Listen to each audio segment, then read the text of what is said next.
Salut toi. Alors, on est curieux comme ça? Eh ouais, je te connais, dès que je marque dans la miniature, je te dis tout de suite, ça attise ta curiosité. Eh bien ouais, t'as bien raison, parce qu'aujourd'hui, je vais répondre à toutes les questions que vous m'avez posées dans la FAQ, avec des questions parfois indiscrètes, mais je te dis tout. Et d'ailleurs, si tu restes jusqu'au bout de la vidéo, quelque part dans la vidéo, je ne te dis pas quand, je te révélerai quelque chose que je ne t'ai jamais dit. Donc, si tu es un peu plus curieux que les autres, eh bien reste jusqu'au bout. Allez, on y va, let's go!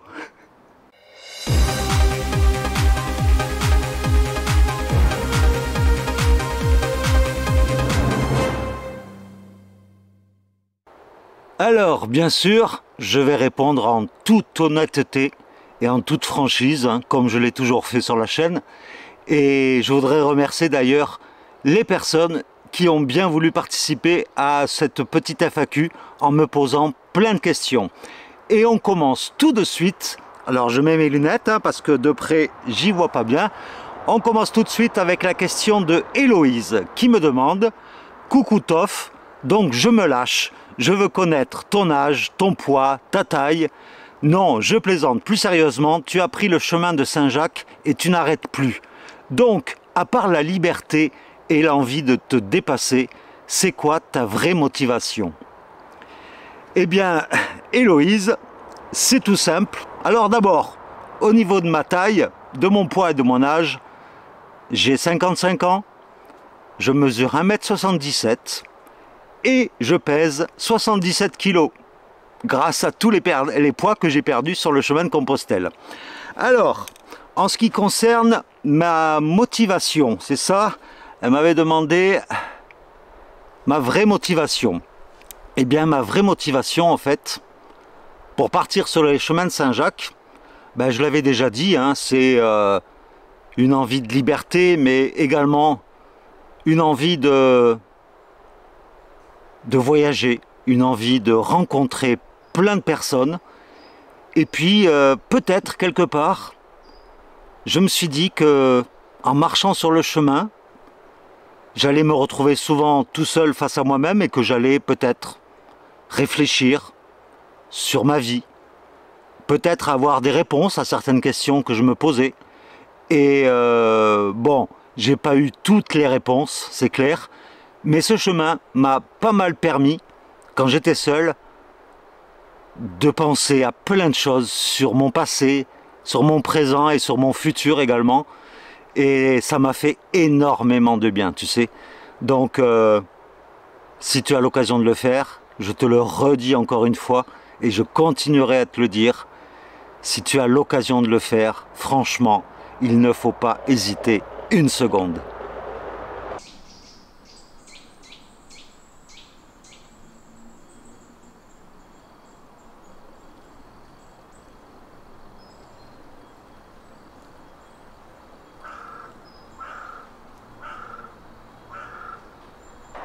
Alors, autre question, celle-ci nous vient de Claude Simon. Eh bien, bonjour Toff, je rebondis donc sur la question précédente, car j'aurais posé un peu la même, sauf que cela aurait été « Que recherches-tu sur le Camino? La nature ou les contacts humains? Sortir d'une certaine manière de cette société violente ou comment naviguer après 55 ans ?» Eh bien Claude, eh bien, déjà merci pour ta question. Ce que j'ai cherché en fait sur le chemin, comme je l'ai dit un peu avant, c'est à la fois être en contact avec la nature, les contacts humains, bien sûr. Ça a été quelque chose d'extraordinaire, ce que je retiendrai par-dessus tout. Et puis également, ce que j'ai recherché, c'est également fuir la routine dans laquelle je commençais à me mettre quoi tous les jours, et j'ai horreur de la routine. Et donc pour moi c'était une manière de fuir cette routine pour bouger, ne plus rester enfermé entre quatre murs. Et ça a été un excellent moyen, puisque tous les jours étaient différents et pour ça, c'est sûr que la routine, elle a été complètement cassée.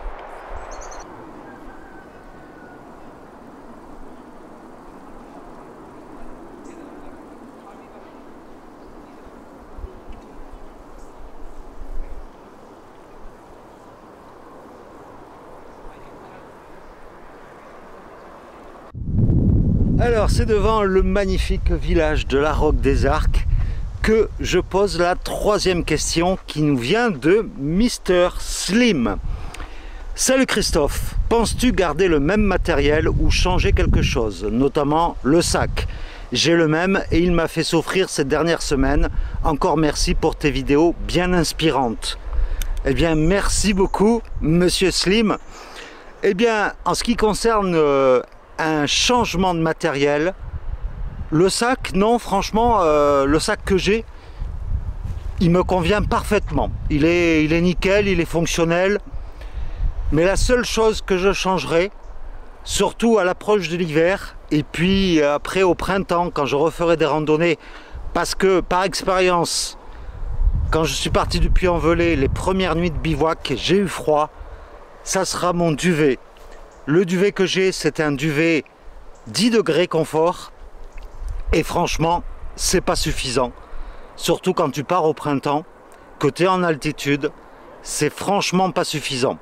Donc je prendrai, quitte à changer, je prendrai soit un duvet 0 degré ou moins 5 degrés confort pour être vraiment tranquille. Je sais que le duvet sera un peu plus volumineux, un peu plus lourd, mais au moins je serai tranquille après pour plusieurs années. Voilà, en gros, les seules choses que je changerai en fait dans mon sac. C'est aussi simple que ça.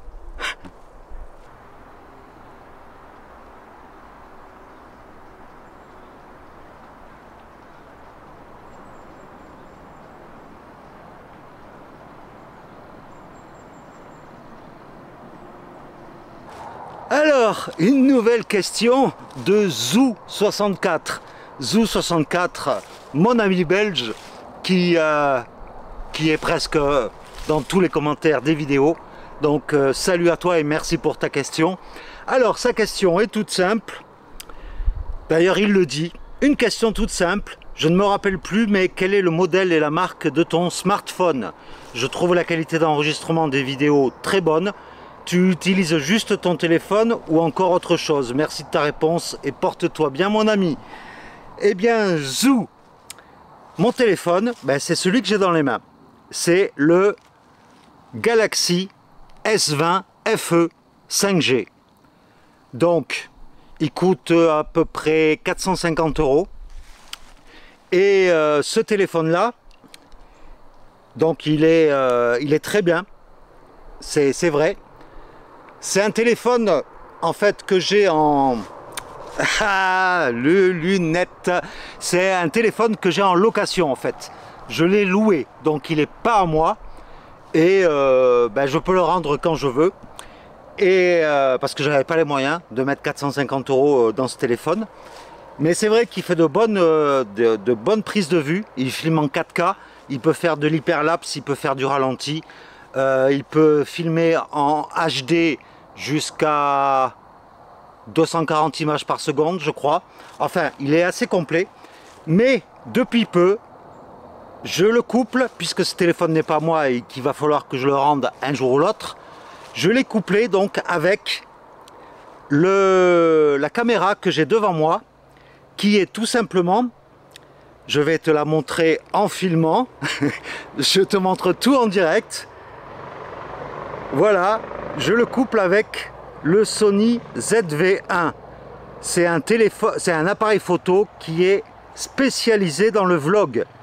Donc il est très bien. Franchement, j'ai juste rajouté un micro au-dessus. Bon, je ne l'ai pas payé cash, bien sûr, je l'ai payé en plusieurs fois. Mais il est vraiment très bien, il fait de très bonne qualité. Je t'avais fait déjà un test des deux prises de vue téléphone et cette caméra-là. Et donc du coup, voilà, tu peux me voir en train de filmer en même temps. Donc voilà, mais principalement jusqu'à maintenant, à part la randonnée sur autour du château du Roussillon. Là, j'avais utilisé la caméra, mais sinon, pendant les 10 jours sur les variantes de Compostelle, j'ai utilisé ce téléphone-là. Par contre, la seule chose qui a changé, c'est que sur la variante là, de Rocamadour et du Célé, j'ai enregistré en 4K, contrairement à tout mon périple de Compostelle. Donc il y a peut-être un petit gap au niveau de la qualité d'image, mais voilà, c'est la seule différence qu'il y a. Voilà, j'espère avoir répondu à tes questions.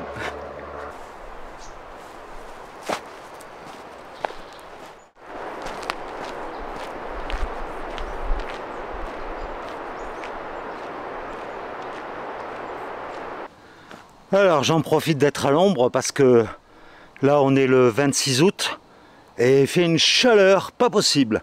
Donc la question suivante nous vient de Jean et sa question rejoint un peu celle de Zou précédemment, c'est-à-dire qu'il me demande avec quel type de portable filmes-tu, donc avec le S20 FE 5G et quel logiciel de montage j'utilise. Alors c'est simple. Là, dernièrement, j'utilise désormais le logiciel Power Director. C'est un logiciel qui a l'avantage, c'est le seul que j'ai trouvé, malgré qu'il soit payant, malheureusement, une petite somme, mais c'est payant. C'est le seul que j'ai trouvé qui filme en 4K, qui fait des rendus 4K sur une application. Sinon, autrement, si tu ne veux pas avoir du rendu en 4K, si du 1080p ça te suffit en HD, tu peux utiliser soit l'application donc Lightcut, pardon, que j'utilisais juste avant. Bon là c'est mon application DJI Mimo pour l'application pour mon stabilisateur. Là c'est pour rendre sur une photo un fond transparent. InShot, je ne l'ai jamais utilisé, d'ailleurs je vais le virer parce que en fait pour enlever le filigrane, il faut payer. Framelapse Pro, c'est gratuit également. Ça permet de faire des timelapses de qualité. C'est comme ça que j'avais filmé d'ailleurs le coucher de soleil à Fisterra.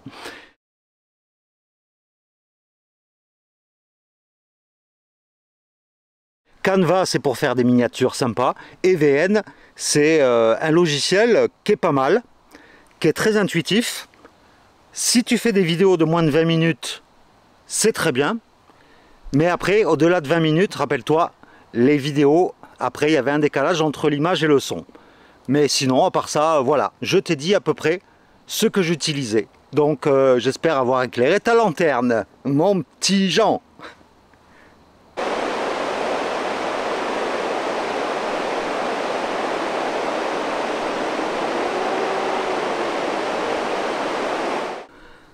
Alors voici venu le moment où je vais te dire un truc sur moi que je ne t'ai jamais dit. Et apparemment ça intéresse pas mal d'entre vous puisque j'ai eu 3 questions sur le même sujet. Alors, je me suis assis pour pouvoir en parler tranquillement. Alors, première question de Patrick qui me dit « Bonjour, j'ai cru comprendre que tu étais en retraite. Quel métier faisais-tu » La même question de Gabilou. Bonjour Toff, à 55 ans, tu es déjà à la retraite. Quel métier faisais-tu à Paris? Et enfin, Randotrek09 qui me demande, Hello Toff, moi je serais curieux de savoir comment tu as fait pour être si jeune retraité, car entre l'âge légal de départ et le nombre d'annuités demandées, c'est un tour de magie. Bien à toi. Eh bien, pour être franc avec toi, donc, pour être à la retraite, j'ai été à la retraite même à 54 ans. Et j'étais tout simplement à Paris en tant que fonctionnaire de police. Voilà, maintenant tu le sais. Jusqu'à maintenant je ne l'avais pas dit parce que ça apportait rien d'intéressant par rapport à la chaîne. Mais vu qu'on me le demande, je suis transparent. Et donc j'étais policier à Paris pendant 32 ans, dont 2 ans à Marseille. Et franchement, au bout d'un moment, je sais que ça va peut-être faire grincer des dents ce que je vais dire, mais dans la police, tu es seul face à la hiérarchie. C'est-à-dire que la hiérarchie elle en a rien à foutre de toi. C'est-à-dire que moi, dans mon cas, en gros, je suis passé, entre guillemets, du meilleur policier du service à celui qu'il fallait abattre, quoi, du jour au lendemain. Pourquoi? Ben, tout simplement parce que j'ai osé dire tout haut, j'ai critiqué les agissements, des agissements en fait de ma hiérarchie supérieure. Et ça apparemment ça n'a pas plu. En gros j'ai dit tout haut ce que tout le monde pensait tout bas mais qui n'osait pas dire quoi. Donc ben voilà, suite à ça, c'était en 2019 ça. Et donc ben, pour marquer le coup, parce que en gros voilà, j'avais des critiques qui n'étaient pas du tout fondées, venant de quelqu'un au-dessus de moi qui était un véritable incapable. Donc ça, je ne le supportais pas. Et donc, ben, je me suis mis en maladie, fin 2019. Et suite à ça, ben, bizarrement, ben, tout le travail qui a été fait jusqu'à maintenant, eh ben, ce travail-là n'était plus fait au niveau des statistiques, au niveau de l'activité du service, quoi. Et donc, ben, peut-être que là, dans ce cas-là, il y en a certains qui se sont rendus compte que finalement, ben, j'étais pas si mauvais que ça, contrairement à ce que disait l'autre con. Et puis, du coup, et en plus de ça, voilà, je devais être avancé au grade supérieur juste début 2020. Et puis, ben, suite à ça, donc voilà, tout a été annulé. Donc, je me suis dit, après tout, je vais pas m'emmerder pour des connards. Donc, eh bien, j'ai continué mon arrêt maladie jusqu'à la fin 2020, c'est-à-dire pendant un an. Et entre-temps, ben, j'ai bien réfléchi, parce que normalement, j'aurais dû partir à 58 ans. Et donc, je suis parti ben, pratiquement 5 ans avant. Et j'ai calculé que ce que je perdais de ma retraite, c'est ce que je ne donnais pas aux impôts, à peu près. Donc, je me suis dit, pourquoi m'emmerder pour à peu près avoir le même pouvoir d'achat au final, m'emmerder pour des cons, pour un métier qui commence à me barber, sérieusement. Et puis j'en avais marre de Paris, j'en avais marre de tout ça, quoi, de Paris. Et voilà. Donc j'ai déposé mon dossier de retraite. Et fin 2020, donc j'avais presque 54 ans, je suis parti à la retraite. Et franchement, je ne le regrette pas, mais alors pas du tout. Parce que maintenant, je peux vivre pour moi et vivre, profiter de la vie, tout simplement. Voilà. Tu sais tout maintenant. Ah, voilà donc comment ils font pour entretenir les berges avec un système de barge et un débroussailleur sur la barge. C'est une bonne idée.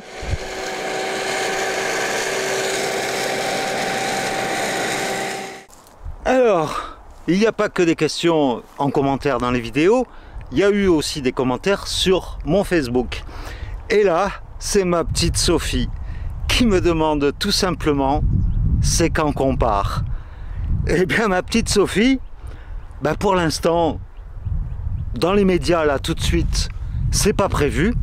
Bon, je sais que toi, tu es encore en activité, donc tu peux pas faire ce que tu veux quand tu veux. Moi, j'ai cet avantage-là, mais je peux te dire une chose, Sophie, c'est que dès que j'aurai prévu de refaire une randonnée, tu seras la première avertie. Après, la prochaine, elle risque peut-être d'être un peu longue, ça dépend. On verra ça ensemble, mais en tout cas, je ne t'oublie pas, Sophie, sois-en sûre.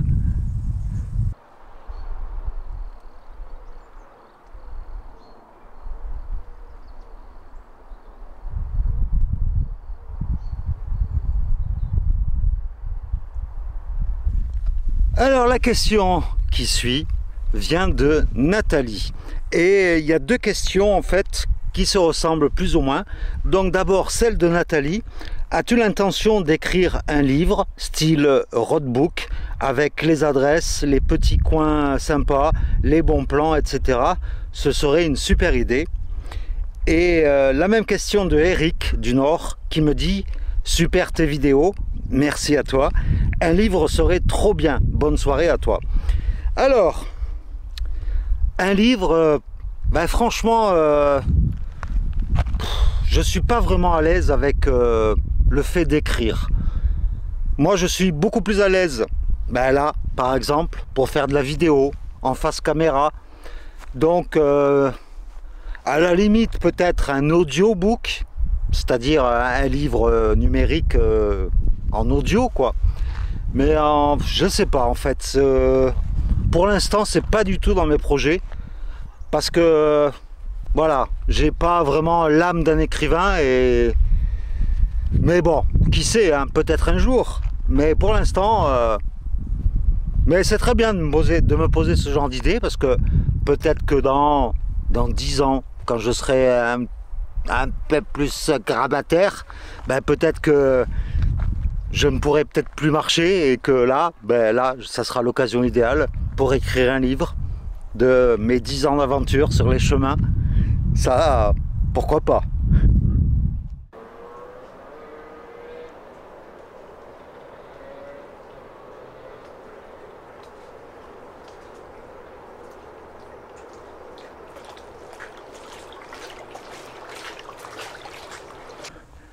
T'as vu un peu le nom du chemin où je suis? Le chemin des Jardins du Cœur. C'est magnifique. Et en parlant de magnifique, ben, il y a Sissi qui m'envoie un message avec plein de questions dedans. Donc je vais les prendre une par une. Alors, d'abord, première question, comment as-tu géré le froid? Eh bien le froid, hein, la première nuit de bivouac par exemple, eh bien j'ai superposé mes couches. J'avais mis mes sous-vêtements chauds, le t-shirt, la polaire et la doudoune. Et bon, avec ça, ça allait. Et le bonnet aussi. Mais l'erreur que j'ai faite, c'est que je me suis mis dans le duvet en plus, dedans. Chose qu'il ne faut pas faire. Parce que dans un duvet, en général, il faut dormir à poil. Et dans ce cas-là, le corps, la chaleur de ton corps réchauffe plus rapidement l'intérieur du duvet. Donc tu n'as pas froid pendant la nuit. Et le lendemain matin, quand tu sors du duvet, tu as à nouveau des couches à te remettre sur toi. Donc tu n'as pas froid non plus au réveil. Alors que là, si tu dors tout habillé, quand tu sors du duvet, ben, tu n'auras plus de couches supplémentaires à te mettre. Donc voilà, c'est le risque. Mais sinon, j'ai géré comme il faut le froid, quoi. J'ai géré avec ce que j'avais, quoi, donc en superposant les couches, tout simplement. Ensuite, elle me demande, pour le départ du Puy-en-Velay, comment as-tu fait pour les premières nuits? Eh bien, voilà, la première nuit en bivouac, même si il y avait un peu de stress, mais bon, pour pas être dans l'illégalité, pour dormir l'esprit tranquille, j'avais quand même demandé à un paysan du coin, donc il n'y avait pas de souci. As-tu réservé? Eh bien, la plupart du temps, non, je n'ai pas réservé, sauf pour certains gîtes, pour les donativos par exemple, où je réservais à l'avance, mais la plupart du temps, je ne réservais pas. Il m'est déjà arrivé d'arriver dans des gîtes sans réserver et il y avait de la place. Ou alors, je réservais à la limite le matin pour le soir même, quoi. Et ben, j'ai jamais eu de problème, sauf une fois, où il n'y avait plus de place nulle part. Et l'avantage d'avoir une tente, justement, c'est que si tu n'as pas d'autre solution, que tout est complet, eh bien, tu as toujours la tente pour te poser où tu veux et quand tu veux. Mais par rapport à ça, j'ai changé d'optique. Depuis, je favoriserai vraiment, dans 99% du temps, le bivouac. Parce que là, pendant les 10 jours sur les variantes de Compostelle, là, dernièrement, je me suis rendu compte que le bivouac a été vraiment une liberté totale, quoi. Tu t'arrêtes quand tu veux. Et ça, c'est un luxe, franchement. Alors qu'un gîte, ben, tu es obligé d'aller jusqu'au gîte, de réserver si tu veux réserver. Et voilà, donc moi maintenant, dorénavant, ça sera vraiment la plupart du temps le bivouac. Il faudra juste que des fois je me trouve des prises de courant pour recharger mes batteries. C'est la seule raison pour laquelle j'irai dans un gîte, quoi. Ensuite, la petite Sissi, qu'est-ce qu'elle me demande d'autre? J'ai perdu ta question. Voilà. Ensuite, t'es-tu pointé en cognant à la porte demandant le gîte et le couvert? Donc, chez l'habitant, non. Je n'ai pas encore ce culot. Peut-être que j'essaierai un jour, mais pour l'instant, j'ai pas osé le faire. Et y a-t-il des endroits à éviter absolument? Des endroits à éviter. Si c'est pour le bivouac, évite les bords de route. Évite les endroits où tu peux être vu. Mais sinon, sur l'ensemble du chemin, que ce soit en France ou en Espagne, non, franchement, je ne vois aucun coin à éviter. Et des endroits à ne surtout pas louper. Eh bien, il y en a tellement que la seule chose que je peux te dire, c'est re-regarde à la limite mes vidéos du chemin pendant ces 78 jours de marche. Et puis là, tu verras, j'en parlerai des endroits magnifiques, les endroits à pas louper, mais là, c'est tellement vaste, les endroits à ne pas louper, que j'y passerai une vidéo entière, quoi. Donc là, pour ça, je t'invite à regarder mes vidéos, à nouveau. Et enfin, comment as-tu géré la solitude? Eh bien, tu sais, moi, la solitude, c'est pas un souci, parce que quelque part, je suis un peu un loup solitaire qui aime bien être loin de sa meute. Et j'ai apprécié être seul parce que ça te permet de savourer des silences, parfois. Et puis ça te permet d'être face à toi-même, de réfléchir à plein de choses, de trouver peut-être des réponses à des questions. Chose que tu ne peux pas faire quand tu es quand tu es avec quelqu'un, parce qu'il te parle souvent. Mais d'un autre côté, j'adore également être en compagnie de quelqu'un, en marchant. Donc, non, pour moi, franchement, la solitude n'a jamais été un souci pour moi. Donc, voilà, j'espère avoir répondu à toutes tes questions. T'as vu un peu? Ce noyer, il a tellement de noix que les branches, elles sont complètement courbées et elles touchent le sol.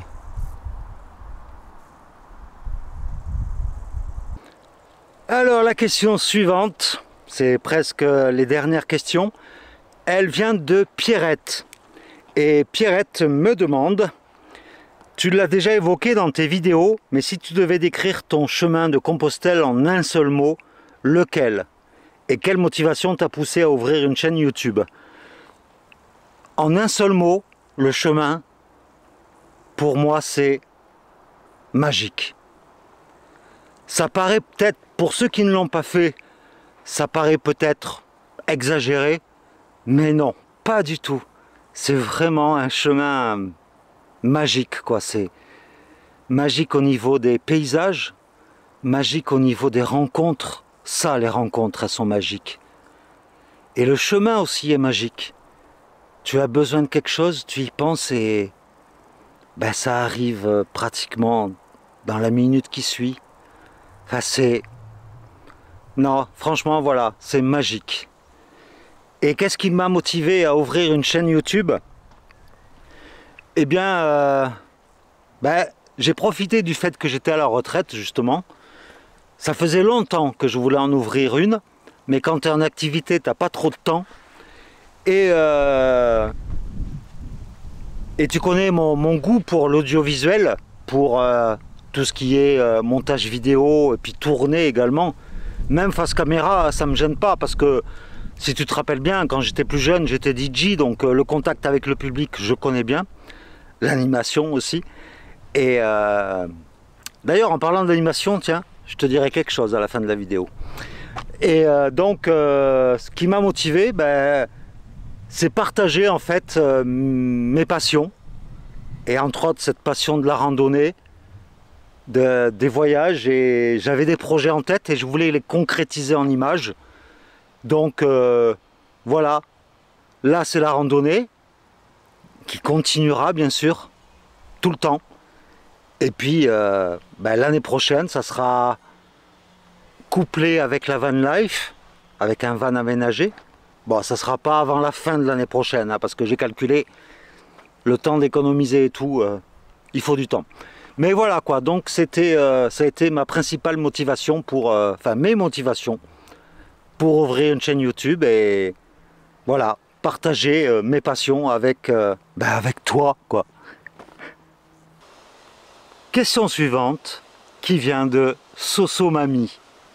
Alors, est-ce que c'est toi, Sophie, dans le futur, qui revient vers ici en tant que mamie? Enfin non, Soso Mamie qui me demande « Bonsoir Toff, t'es-tu préparé physiquement pour Compostelle et comment et combien de temps avant ?» Eh bien ma réponse va être simple, je ne me suis pas préparé du tout. C'est simple, voilà, je l'avais dit d'ailleurs, je ne sais plus quand, mais quand j'étais arrivé à Compostelle, je l'avais dit. J'avais dit que justement, personne n'avait cru en moi et que, parce que j'avais pas la condition physique, la seule marche que j'avais fait avant de partir, c'est un peu le tour que j'ai fait là aujourd'hui, à peu près de 15 km maximum, même pas, non, il y a 10 km. C'est la seule marche que j'avais faite, mais sans sac à dos, sans rien. Donc, moi, je ne me suis pas du tout entraîné. Donc, et le corps s'est habitué, en fait, petit à petit, au fur et à mesure des jours où j'ai marché. J'ai commencé tout doucement, et puis après, le corps s'est habitué. L'entraînement, je l'ai fait sur le chemin. Voilà, tout simplement.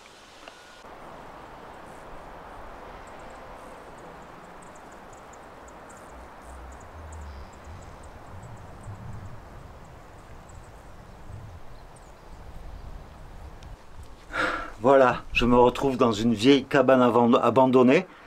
Et donc, pour répondre à la question de déambulation, qui me demande « Salut Toff, merci pour ton partage d'expérience et tes vidéos toujours tip top.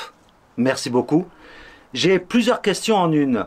Le bivouac, hormis à la Belle Étoile, étant interdit en Espagne, as-tu rencontré des problèmes? Eh bien, mon cher déambulation, le bivouac, il est peut-être interdit, mais il est toléré. C'est-à-dire que moi, personnellement, je n'ai eu aucun souci à dormir, en bivouac, sous la tente. Bien au contraire, tu dis que c'est interdit, mais ça dépend des provinces. Et sur le chemin de Compostelle, il y a une tolérance, ça, il n'y a aucun souci. Il y a même des endroits, des aires pour pèlerins, justement, pour planter la tente. Donc à ce niveau-là, il n'y a aucun souci. Et moi, personnellement, j'ai toujours avantagé les points d'eau pour planter ma tente à côté. Et franchement, non. Quand j'entends certains qui disent « Ne prends surtout pas la tente, une fois arrivé en Espagne, renvoie-le quand tu es à Saint-Jean-Pied-de-Port », c'est de la bullshit, c'est de la connerie. Franchement, il faut la garder la tente en Espagne. J'ai même plus bivouaqué en Espagne qu'en France. Donc, il suffit juste, comme en France quelque part, hein, il suffit juste d'être discret, de ne pas mettre de la musique à fond, de ne pas faire un feu de camp, et puis tout se passera bien. C'est tout, voilà. Et ensuite, tu me demandais, trouve-t-on quand même facilement des spots? Ben voilà, je t'ai répondu. Et est-ce que cela vaut le coup de se charger d'une tente sur le Camino Frances? Eh ben, voilà, sans le savoir, j'ai répondu à toutes tes questions par rapport à prendre la tente en Espagne. Garde-la, franchement. Tu trouveras toujours des spots pour planter la tente, tranquille, en dehors des villages, des villes, et il n'y aura aucun souci, quoi. Et enfin, la dernière question de cette FAQ, la première. Ça a été un peu long parce que j'ai voulu apporter quand même des précisions dans les réponses. Donc j'espère que ça te satisfait. Et donc la dernière question vient de Chris qui dit « Salut, comment ça va ?» Eh ben, ça va bien. Et je voudrais savoir combien de kilomètres fait la route de Saint-Jacques de Compostelle. Eh bien, la route de Compostelle, en fait, c'est assez vague ta question parce qu'il y a plusieurs chemins de Compostelle. Tu peux partir de chez toi, tu peux prendre la voie de Tours, la voie d'Arles, la voie du Puy, comme moi. Tu peux partir de n'importe où. Ça sera toujours un chemin de Compostelle. Mais pour les voies officielles, on va dire, j'ai pris la voie du Puy la voie de, donc en partant du Puy-en-Velay. Et preuve à l'appui là, eh bien le kilométrage à la sortie de la cathédrale, ça fait 1522 km exactement. Voilà, j'espère avoir bien répondu à ta question.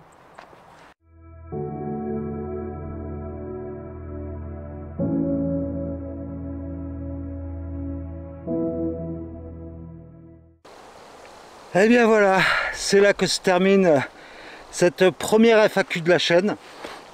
J'espère que ça t'aura plu. Et pour revenir à ce que je te disais précédemment, j'ai un projet pour vraiment nous rapprocher, toi et moi, dans une sorte de live.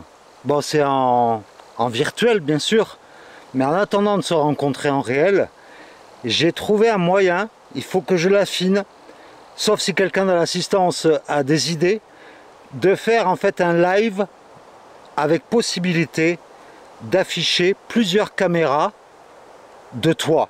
Par exemple, si toi tu veux intervenir en direct et discuter en vidéo avec moi, qu'il y a la possibilité. J'ai trouvé une solution, c'est StreamYard, mais pour l'instant j'arrive pas à faire afficher le chat. Donc c'est un peu chiant, mais j'essaye de gratter un peu plus, de chercher. Mais si quelqu'un d'autre a une solution comme ça, de faire un live avec là avec StreamYard, c'est bien parce qu'il y avait également un bandeau défilant qui passait en dessous avec différentes informations. Mais si quelqu'un a une autre solution pour faire un live en pouvant mettre des caméras de quelqu'un d'autre et si possible utilisable sur un smartphone, voilà, ça là ça serait l'idéal. Comme ça je peux faire un live n'importe où, même en randonnée. Donc voilà, je suis en train de travailler là-dessus. Bon, c'est pas un énorme boulot, hein, mais voilà, ça me permettrait, en attendant de vous rencontrer tous, de pouvoir discuter en live sur YouTube, bien sûr, avec possibilité de pouvoir discuter comme ça en caméra, chacun de son côté, quoi. Donc, bien sur ces belles paroles, je te laisse pour aujourd'hui. J'espère que tu as passé un bon moment. Et puis, on se retrouve très très vite, hein, bien sûr. Tu sais que j'accorde de plus en plus d'importance à la chaîne et à toi en particulier pour essayer de te satisfaire au maximum. Donc, voilà. Donc, je te dis à très très vite. Je te fais de gros bisous. Et puis, à la prochaine alors.